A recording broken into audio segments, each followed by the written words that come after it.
So my name is Patrick Autissier. I'm from France originally. I moved in the US about 15 years ago. And so here we're at Boston College in the immunology lab working on HIV and SIV. And my role here is to run the flow cytometry facility.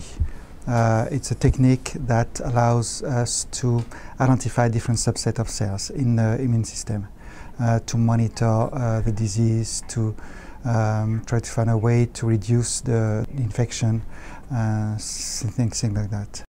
I was born in Paris.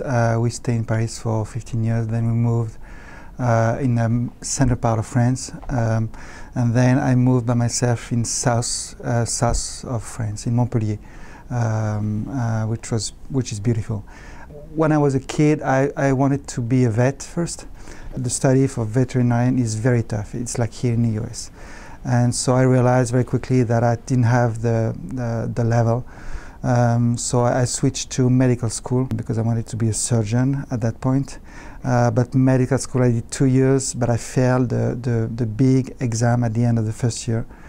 So I quit med school, and then after that I worked for 2, 3, 4 years as an assistant nurse. But then I realized that I didn't want to do that for the rest of my life. I mean, I could do better than that. So I started to take evening classes in biology. And eventually, after 10 years, because it's much longer than the normal process, normal courses, after 10 years I got my engineer degree, and that's where things started with the flow cytometry. I mean, this is a tool basically, and it's a tool that's been used by all the immunology labs. I mean, it's very crucial to have this kind of technique in an immunology lab because it helps you dissect the immune system, the different subset of cells, and HIV, for example, it infects CD4 T cells.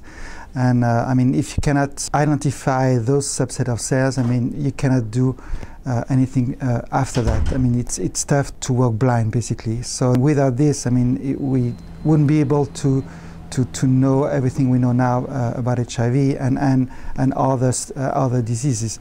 I mean, we apply this technique for HIV research here, but I mean, it's been applied for cancer research, for any type of immunological disease, infectious disease. So it's very useful tool for that. Yeah, I mean, I help Trish and all the other grad students do their own experiment, their own research. Several times, I mean, I do my own experiment myself.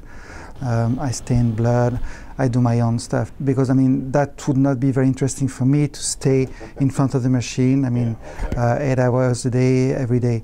I love science too, so I want to do something else than just the technique, than just the flow.